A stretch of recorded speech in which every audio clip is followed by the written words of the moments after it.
nggak usah ribut deh. Kalau memang kakakku mati ditembak karena perbuatannya, ya terserah deh. Saya nggak pikir panjang. Saya lebih ikhlas kalau kakak saya ditembak daripada disiksa. Penuh dengan luka-luka. Di mana aja? Mengalir. Di sini, di sini, di sini. Kena kayak popor senjata di sini. Jadi mereka bilang, jangan Bu, ini cari jalan baiknya. Wah, saya bilang jalan baik apa? Yang ngomong siapa? Semuanya. Iya. Modus itu modus. Jadi saya dengan dalam hatiku, siapa juga yang mau? Karena saya tahu kalian tidak mampu. Saya tidak mau. Iya. Pokoknya saya mau kasih pelajaran buat kalian semua yang sering menyiksa orang. Saya tidak mau uang habis. Tapi nyawa kakakku nggak kembali. Ya, nanti saya kirim video ini ke Pak Kapolri, ke petinggi-petinggi Polri ya. Kalau saya, Indra, kalau saya.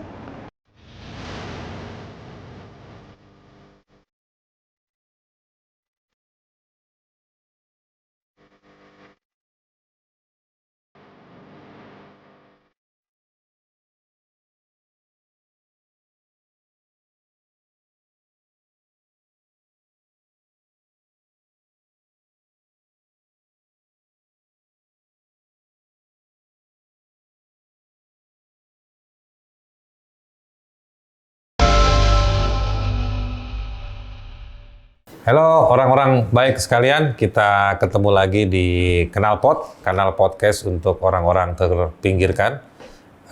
Jangan terlalu pinggir, nanti kecemplung. Kita hari ini sudah tersambung bersua dengan Ibu Erna ya. Saya panggilnya Ibu Erna ya. Ernawati. Ernawati. Panggilnya Erna atau Wati? Erna. Erna ya. Pernah ada yang manggil Wati? Nggak pernah ya? Baik, nggak apa-apa Bu. Nanti saya sekali-sekali panggil Ibu pakai Wati. Ibu Ernawati ini kita akan ngobrol tentang kegigihannya dia meminta kejelasan penyelesaian kasus pembunuhan ya Bu ya. Kasus pembunuhan yang terjadi atau menimpa pada kakak ya. Kakak kandung. Kakak kandungnya gitu. Siapa nama kakak kandungnya, Bu? Harudin Desi Bali. Dipanggilnya apa? Biar gampang kita ngobrol. Panggil Kahar. Panggil Kahar ya? Ya. Namanya Kahar. Jadi ceritanya bagaimana, Bu? Kahar itu meninggal kapan? Tanggal 24 bulan 7 2019. 24 Juli 2019. Hampir 2 tahun yang lalu ya? Meninggal di mana itu, Bu? Meninggal di Makassar. Di Makassar. Kenapa dia dibunuh atau sakit atau bagaimana? Ini ceritanya polisi datang di rumah menangkap.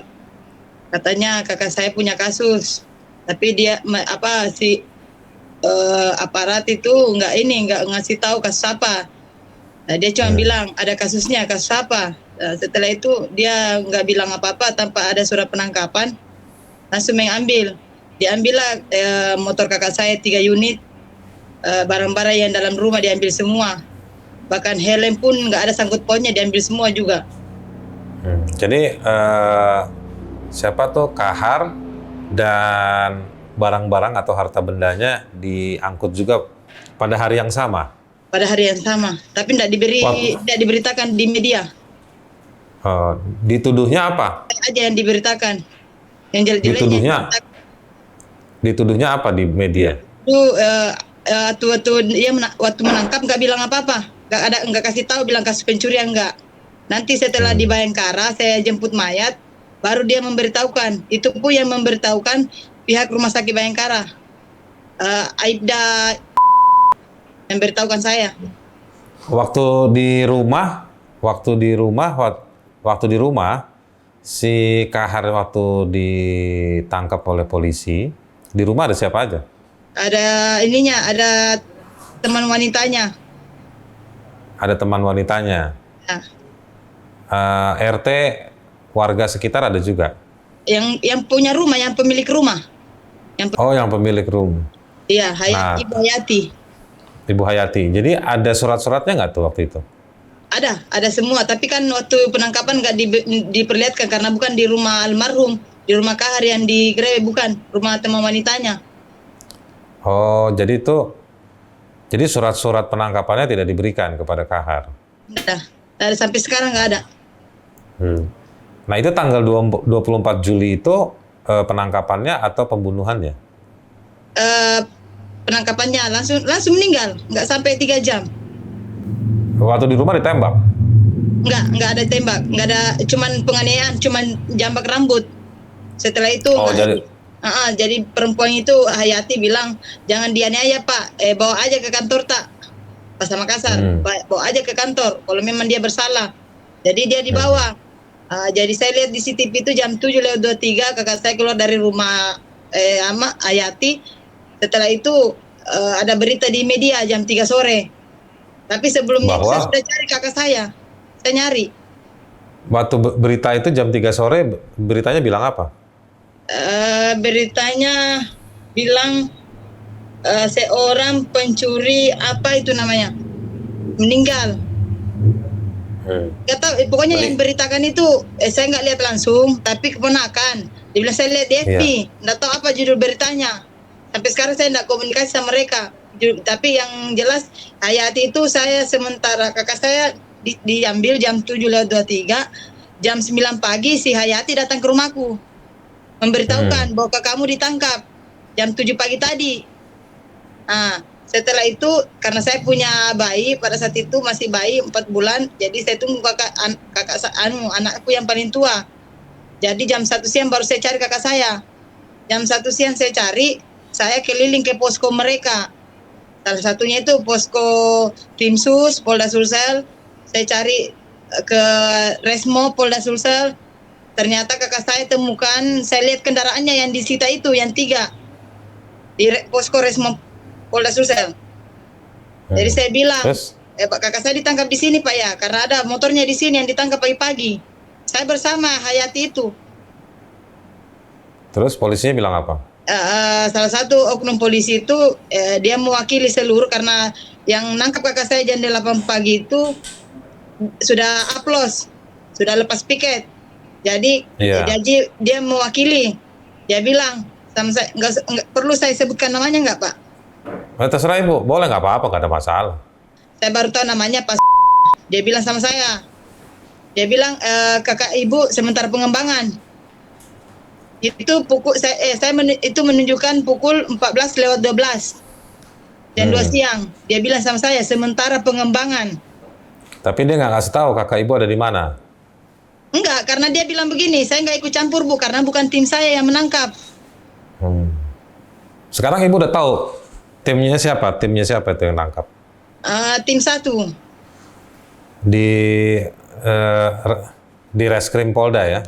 Polda, tidak Resmob. Resmob Polda ya? Katanya itu dia cuma membackup. Oke, terus tadi tuh lanjut tuh yang jam 2 tadi tuh, jam 2 kan dia bilang lagi pengembangan. Jadi saya dengan giginya saya bilang oke lah, saya percaya, nggak mungkin dia apa-apain kakak saya. Saya tanpa saya curiga, nggak. Jadi saya pulang. Jadi jarak ke Resmob itu kemarin kan lagi perbaikan jalan layang. Jadi agak lambat sampai ke rumah, padahal kan dekat dari Resmob ke rumahku. Jadi setelah itu sampai di rumah sini jam 3 sore. Ada telepon, ada berita lewat via telepon si Hayati itu.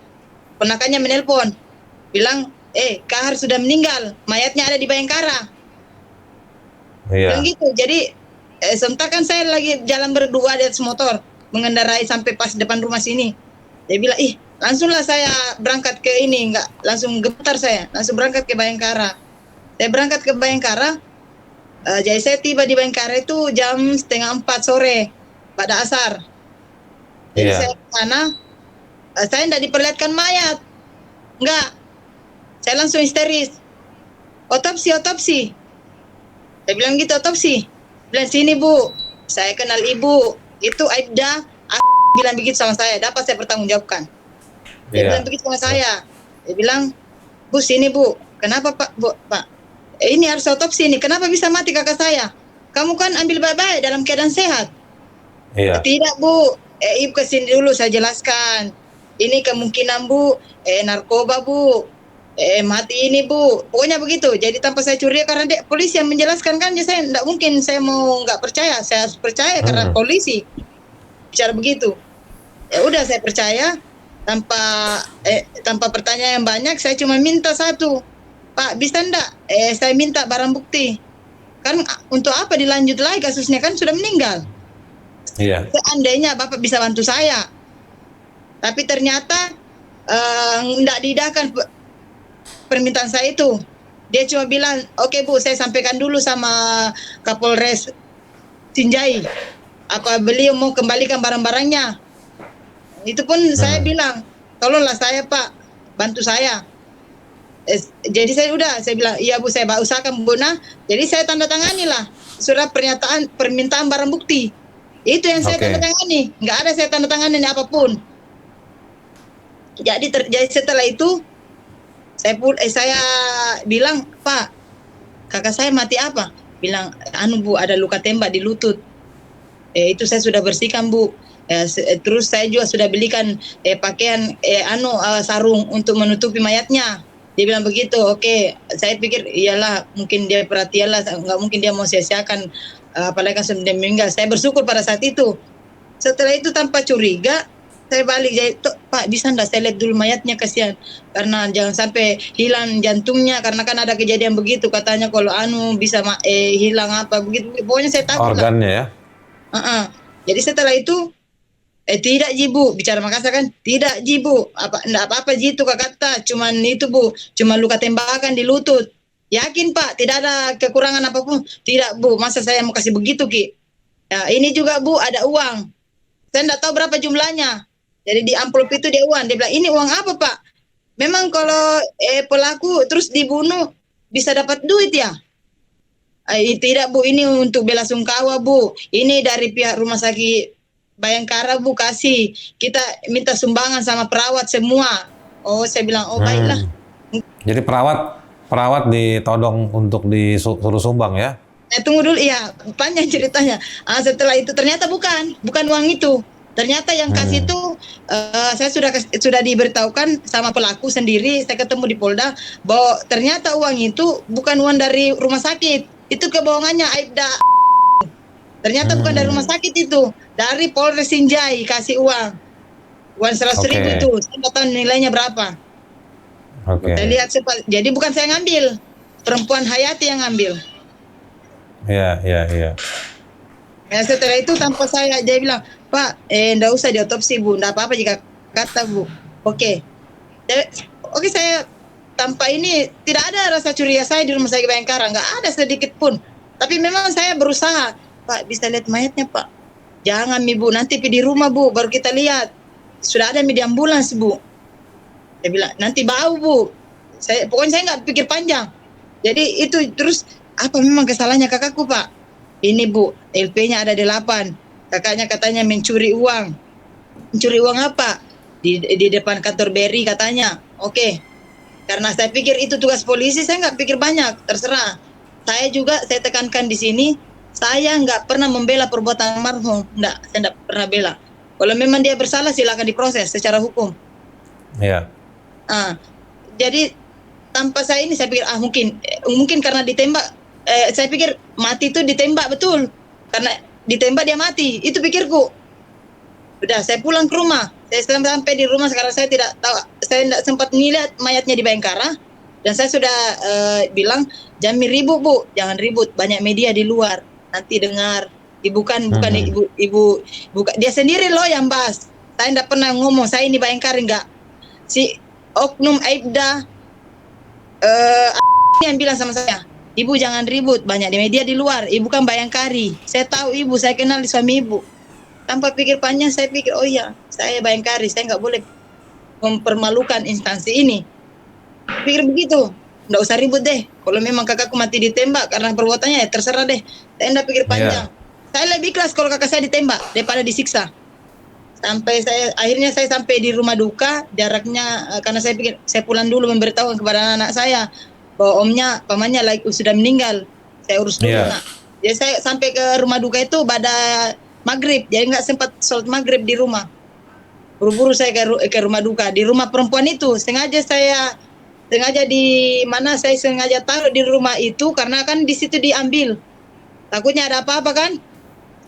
Pokoknya saya sudah tidak pikir panjang itu, enggak berpikir saya itu sudah shock. Pokoknya saya enggak pikir bilang di mana di makam, pokoknya saya enggak pikir itu. Yang jelas saya langsung lihat dulu mayatnya kakak saya. Saya lihat langsung shock saya.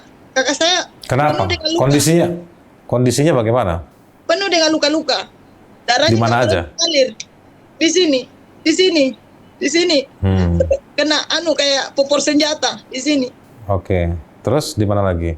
Sini, hidung ini memar, merah. Iya. Keluar darah mengalir. Dikasih tisu. Oke. Di telinga darah keluar. Jadi di mulut ada darah juga keluar. Jadi dikasih tisu sininya. Jadi kalau menurut dibandingkan dengan keterangan Hayati atau kondisi Kahar waktu keluar dari rumahnya Hayati itu kondisinya nggak begitu ya? Enggak, keadaan habis bangun tidur. Dia keadaan tidur dibangunkan. Masih sehat lah ya? Sehat. Ya, jadi pas dikembalikan kondisinya sudah meninggal dengan luka di kepala, hidung, sekitar kuping ya? Oh, kepala lembek. Kepalanya lembek. Kepala lembek. Iya, lembek ya. Biru-biru semua di belakangnya, bekas kayak pukulan itu, kayak pukulan balok, memar. Oh, di belakangnya memar semua. Memar semua, pokoknya di ini juga ada di jempol kaki ada bekas strum. Terus rumah sakit kasih keterangan apa? Kok ngebalikin mayat? Bilang narkoba. Dia bilang narkoba. Alasannya dikasih ketahu nggak sama rumah sakit pakai narkoba jenis apa sampai kepala bisa lembek begitu? Saya itu sebelum belum ketahuan itu, belum. Enggak, pas dikasih kembali jenazahnya dikasih tahu nggak kondisi? Saya nggak kasih kembali, saya enggak kembali. Maksudnya begini, saya belum sempat lihat di rumah sakit, saya di rumah aja saya lihat, tapi saya telepon itu Pak, kenapa luka-luka begini kakakku? Bilang tidak Bu, ada tuh luka tembaknya Bu. Cuman itu bahasanya. Oh, terus soal yang menyerahkan jenazah ke rumah Hayati siapa? Polisi atau rumah sakit? Rumah sakit. Pokoknya semua 9 orang pelakunya itu sudah kabur. Oh, polisi itu pelakunya, pelaku kekerasan. Yang jemput kakak saya itu sudah kabur semua. Nggak ada yang hadapi saya. Nggak berani. Oh, kabur semua tuh ya? Setelah tahu ada adiknya Bayangkari, dia kabur semua. Dia tidak hadapi saya. Tapi sampai sekarang mereka masih tugas. Ya? Tapi 9 orang itu masih tugas di Polda sampai sekarang? Saya dengar berita terakhir ini mereka sudah terbagi-bagi. Ada yang ke Toraja, ada yang ke Bone, ada yang dan timnya sekarang ada mutasi ke sini, ke Makassar. Ibu tahu nama-namanya siapa aja? Tahu semua. Karena ini juga saya dapat 2 hari 2 malam saya pelajari CCTV itu, yang menangkap itu yang saya tahu aja kan 9 orang, tapi saya tidak tahu 3 orang itu yang saya tahu namanya yang menangkap. Nah Bu, sekarang kan Ibu udah kejer, ada banyak keanehan pasca penangkapan kakak Ibu dituduh pelaku kriminal, tetapi perlakuannya justru tidak jelas, terus ditangkap, dikembalikan dalam keadaan meninggal, badan banyak luka-luka, diduga bekas kekerasan. Nah, apa yang upaya hukum apa yang Ibu kejar kemudian? Ibu lapor nggak kemana? Ke Propam Polda atau kemana? Pertama saya terus terang saya dengar dulu nasihat suami kan. Mak, jangan ceroboh. Jadi saya bilang tunggu, saya nggak ceroboh. Jadi saya pelajari dulu CCTV, nggak sampai 1 bulan saya pelajarin. Karena yang saya lawan ini kan biar bagaimana instansi. Tapi saya nggak melawan instansinya. Saya cuma melawan orang yang sudah membunuh saudara saya, itu dia. Iya. Ibu mencari pelaku pembunuhan ya? Ya. Jadi saya mengumpulkan bukti-bukti, saya kembali ke rumah sakit Bayangkara, saya tanya, oh ternyata kalian bohong ya, ternyata kakakku mati dianiaya, bukan di 810 kakak saya, 810 itu tembak mati.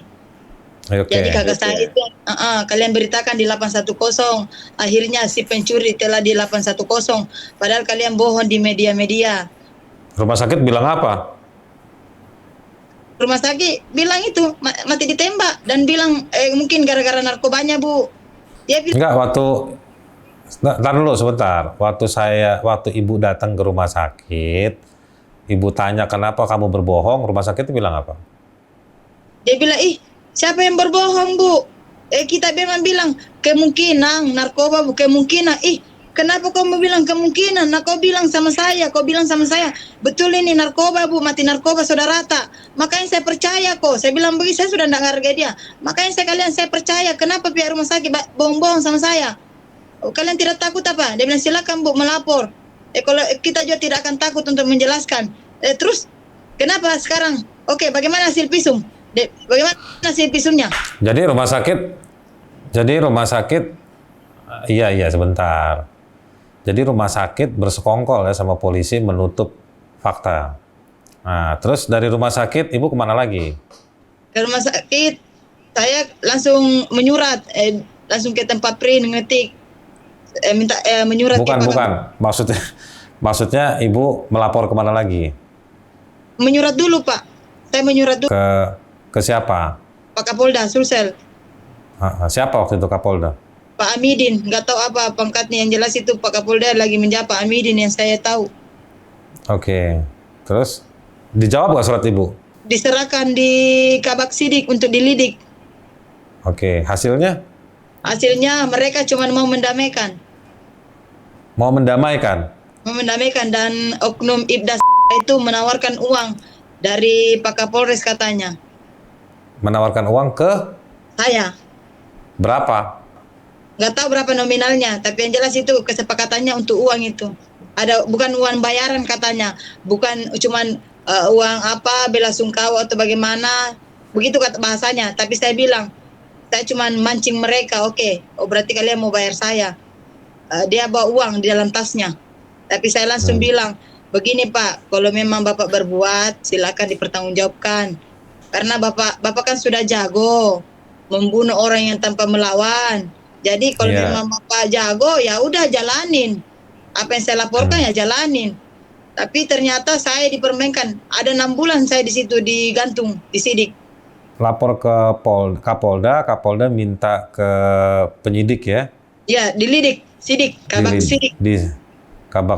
Kabak Sidik tidak memproses hukum ya, hanya mempertemukan aja ya? Iya, hanya mempertemukan. Jadi nggak ada proses hukum sampai sekarang? Terus tunggu dulu. Jadi saya nangis. Saya bilang kenapa ini?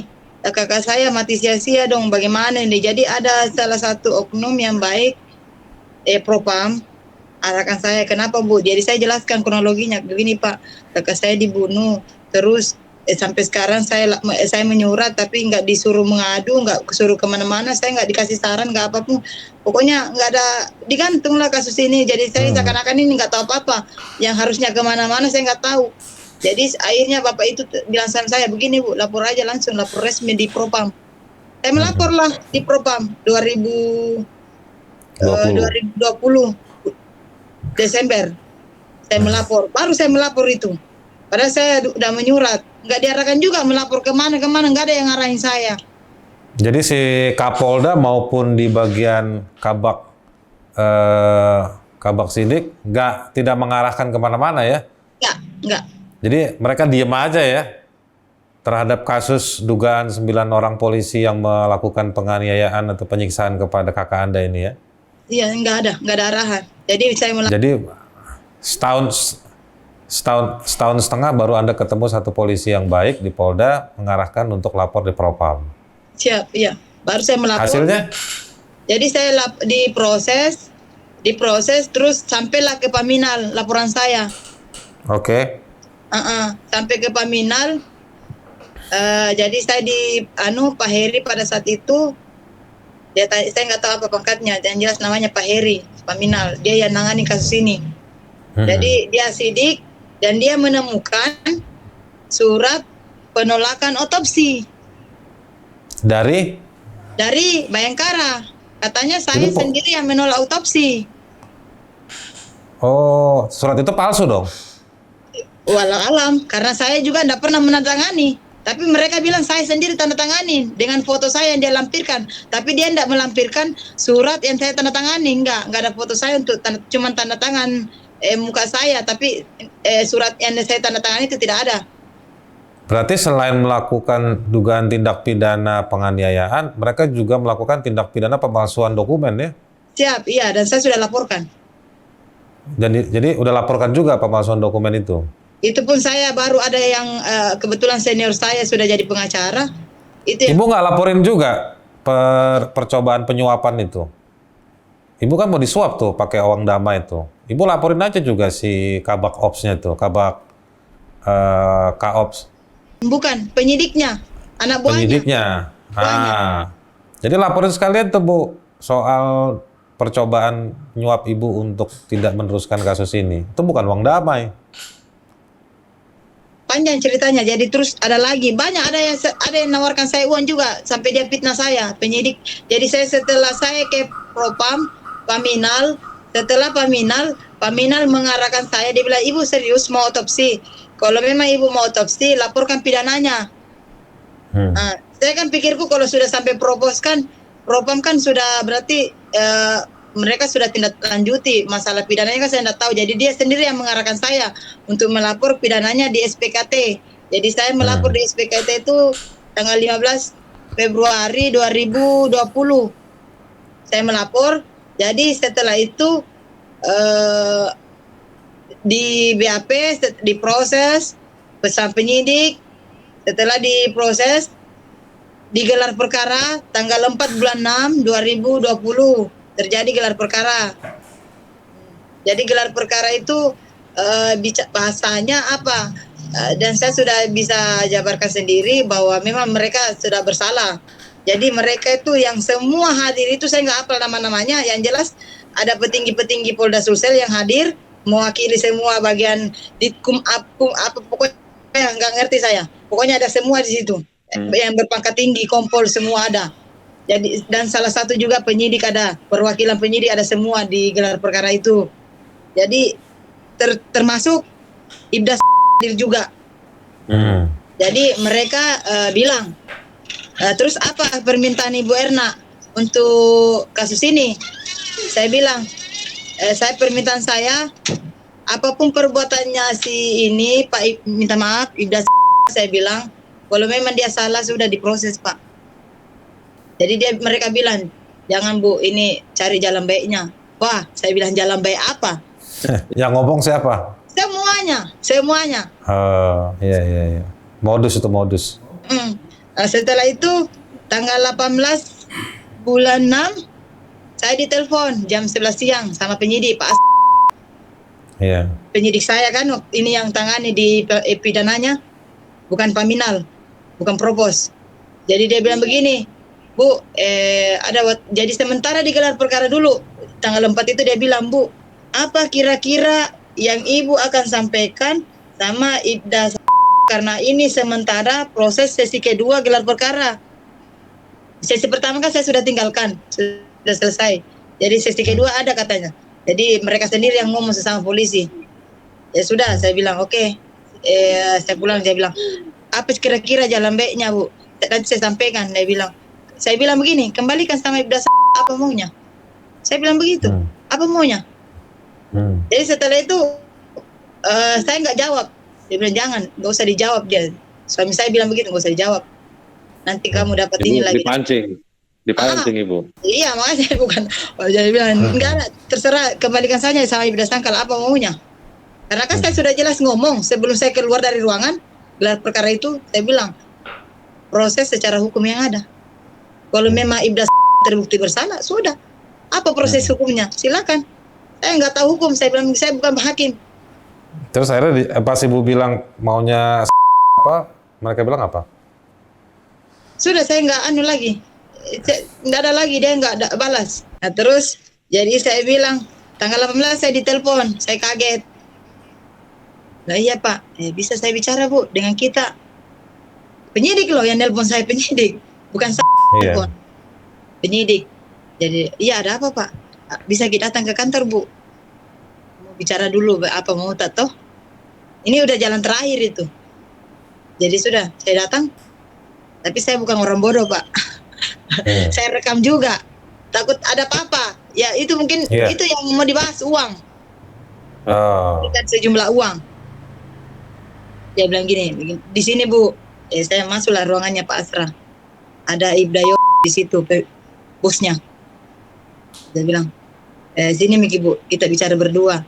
Sama-sama orang Makassar, kita pakai bahasa Makassar saja ya. Ya ternyata saya bicara berdua sampai ke telinga Dansat bahasa saya. Dia bilang begitu. Saya bicara di situ kan, dia bilang, Ibu, kira-kira berapa permintaan tak Bu? Seandainya kasus ini tidak lanjut. Saya bilang, maksud tak? Kau tahu ada permintaan tak Bu? Ini bukan Bu, bukan apa Bu, bukan apa ya. Maksudnya itu mungkin bukan uang segokan, bukan uang apa. Tapi saya paham masuk kata-katanya. Memang mau. Jadi masih coba kasih uang tutup mulut ya? Iya, mau dibahas uang ini. Saya harus bahas ini semua biar mereka tahu. Dan dia sudah silakan saya di komandan suami saya. Dia bilang saya minta uang, padahal mereka yang memaksa. Kira-kira berapa Bu? Kita nih Pak yang bilang, karena kalau saya yang. Tapi nih Ibu ada rekamannya kan? Ada rekaman suaranya. Bagus.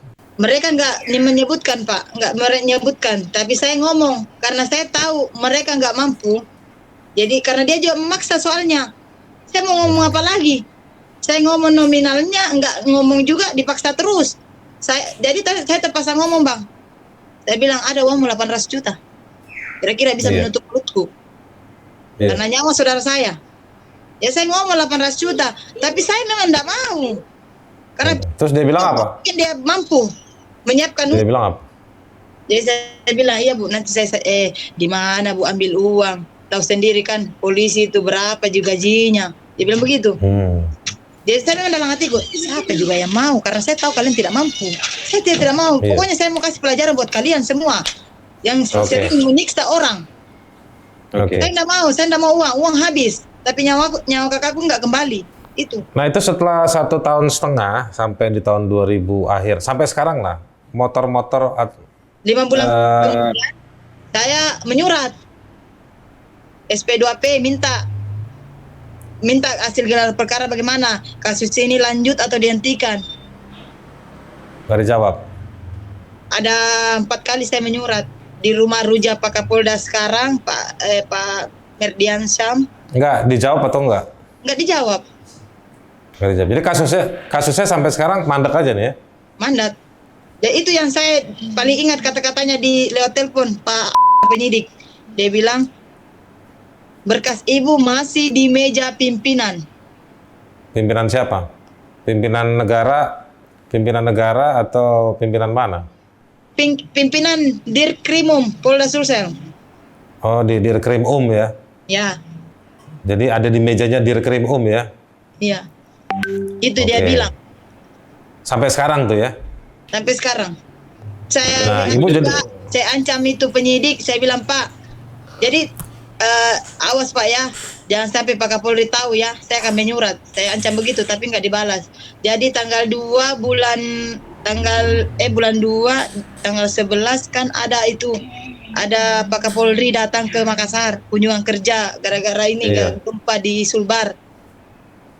Jadi beliau datang saya rencana saya mau hadang beliau di sini di Claro, Hotel Claro, Makassar. Iya tahu. Karena saya sudah capek dipermainkan, saya sudah lelah kemana-mana, minta keadilan buat kematian kakak saya, tidak pernah digubris, baik Propam maupun Krimum Polda Sulsel nggak ditanggapin saya sampai sekarang, padahal jelas-jelas mereka sudah membunuh kakak saya, tapi masih saya dibela. Saya minta kepastian hukum, tapi makanya saya nekat. Sampai gempar di WA grup itu bahwa ada Bayangkari yang mau menghadap Pak Kapolri. Saya di BAP itu mau ditanya, Pak Bu, tujuannya Ibu? Karena saya pakai baju pink Pak. Saya sengaja pakai baju kebanggaan saya Bayangkari karena takut dibilang teroris. Jadi saya pakai baju Bayangkari saya menghadap Pak Kapolri, tapi ternyata mereka hanya prank saya. Ya Bu, tunggu Bu, jangan dulu menghadap Bu. Takut ini. Oh, dibohongin. Semua. Saya dihadap Ibu Pak. Saya dicekal. Dibohongin. disekal, dihadang ya. Pokoknya sama Kabid Propam katanya mau kasih saya keadilan. Jangan Oke. dulu Bu menghadap Bu, nanti kita ditegur semua. Ibu menghadap dulu sama Kabid Propam. Dan saya temui Pak Kabid Propam, akhirnya semua tahu, akhirnya seluruh Brimob tahu di Makassar, oh saya mau menghadap sama Pak Kapolri, kacau kan? Waduh ada Bayangkari nekat mau menghadap Pak Kapolri, ada apa? Dia pikir saya bermasalah dengan suamiku, tapi bukan, saya Iya. jelaskan sama orang kantor, bukan Pak, saya itu sudah kemana-mana minta keadilan, tapi tetap pelaku-pelakunya dilindungi, ada apa? Jadi alhamdulillah pihak kantor suami saya membela saya, bilang oke Bu silakan cari keadilan. Kalau memang mereka bersalah silakan ya diproses. Jadi propos dari saya, suami saya mendampingi saya. Dia bilang kalau memang ibu memang cari keadilan. Propos Brimob ya?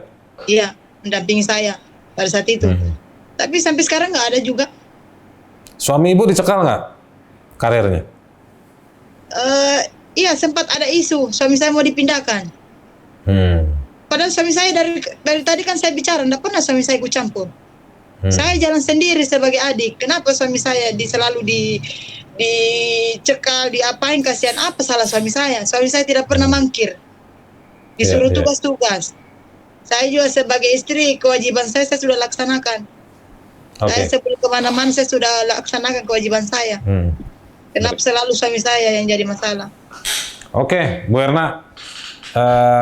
Terima kasih banyak ceritanya. Nanti cerita ini kita akan sampaikan juga ke beberapa pihak yang mudah-mudahan bisa membantu Bu Erna dalam rangka mencari keadilan atas pembunuhan Kahar ya, kakaknya Bu Erna yang dituduh melakukan tindak kriminal, tapi justru dia yang harus menjadi korban kriminalitas kekerasan dari para penegak hukum. Jadi penegak hukum justru yang melakukan kriminalitas terhadap orang yang dituduh melakukan kriminalitas. Semoga Bapak ya Pak ya. Semoga Pak Kapolri ya, Pak ya. Ya nanti saya kirim video ini ke Pak Kapolri, ke petinggi-petinggi Polri ya. Tolong saya Jenderal, tolong saya. Iya, Ibu berapa bersaudara sama Pak Kahar itu berapa bersaudara? Saya 6 bersaudara, saya bungsu, kakakku yang pertama, sulung. Jadi Pak almarhum Kahar itu nomor 1 ya? Iya. Dia kalau sama adik-adiknya bagaimana dia? Baik dia? Sama dedenya baik. Kalau nggak baik nggak mungkin saya perjuangkan. Iya, iya. Jadi dulu dia yang urus adik-adiknya ya? Iya, dia selalu nasihati, dia selalu marahi saya kalau saya nakal, kalau saya bandel. Waktu Ibu kawin sama polisi apa dia bilang? Dia bilang, malah dia bilang silakan. Dia yang dukung saya, dia yang paling dukung saya. Yang lain tidak ada yang mendukung, tapi dia yang dukung saya. Itu yang selalu saya ingat. Kalau bukan karena almarhum, saya nggak mungkin menikah sama polisi. Karena dia bilang begini, apalagi yang kau cari? Karena saya sama suami itu beda 17 tahun, Bang. 17 tahun ya? Ya, suami lebih jauh. Saya kelahiran 89, suami 70. Jadi almarhum nih orang yang sangat suportif ya, mendukung sama Bu Erna ya? Iya, saya bukan siapa-siapa kalau bukan karena kakak saya. Terakhir komunikasi sama almarhum tuh sebelum meninggal kapan? Apa dia bilang? Apa dia bilang, Mbak Ibu, komunikasinya? Dia bilang, dia cuma bilang, kamu baik-baik deh. Sudah itu jangan ini bertengkar-bertengkar sama suamimu. Jaga anak-anak. Iya. Iya. Dan baru-baru saya bawakan makanan buat anak-anaknya. Saya baru-baru dari kampung ini secara kubur. Iya, iya. Ada anak-anaknya ya? Iya, ada anaknya 3. Masih bayi. Ada yang umur 6 bulan anaknya. Waktu baru meninggal, sekarang sudah 2 tahun anaknya.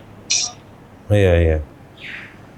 Oke, Bu Erna sekali lagi terima kasih banyak. Ini bukan akhir dari segalanya. Mudah-mudahan dengan kalau dalam psikologi itu dengan cara berbagi, bercerita seperti ini itu justru menambah energi untuk lebih semangat lagi, lebih berani, lebih semangat, lebih lurus, lebih kencang untuk menuntut apa yang menjadi hak kita. Kita kan menuntut begini kayak ibu ini bukan mau ambil haknya orang. Ini haknya ibu. Ini haknya ibu untuk dapat fakta, dapat keadilan, ya kan? Bukan justru dicuekin, diacuhkan tidak diurus. Itu tugasnya negara, tugasnya polisi. Jadi nggak usah takut, gitu. Jadi kalau mereka punya senjata, mereka punya hukum, itu tidak membunuh ketakutan kita sedikit pun untuk menuntut apa yang menjadi hak kita, gitu ya. Jadi saya yakin warga Indonesia semua yang nonton acara ini bangga lihat ada orang warga negara biasa seperti ibu ya, yang sedikit ngepink tuh ya, karena temboknya pink, jilbabnya pink gitu. Itu berani gitu. Jadi pink itu bukan warna kelembutan semata, tapi dia warna keberanian, seperti yang ibu lambangkan hari ini. Kira-kira begitu. Baik, orang-orang baik sekalian, ini tadi ngobrol panjang kita sama Bu Ernawati di Makassar ya Bu ya, istri seorang polisi, tapi kakaknya justru diduga oleh sejumlah polisi, dan polisi-polisi lain yang punya tugas mengungkap itu tidak berdaya memberikan hak kepada seorang Ernawati mewakili keluarga dari almarhum kakaknya yang terbunuh itu. Cerita seperti ini udah banyak kita dengar, kesewenang-wenangan orang yang berkuasa atas nama hukum justru menciptakan pelanggaran hukum. Dan kemudian tidak ada proses hukum. Kalau negara dibiarkan terus seperti ini, pelayanan hukumnya, kira-kira masa depan negara ini akan seperti apa? Kita akan ketemu lagi di Kenal Pot berikutnya. Sampai ketemu.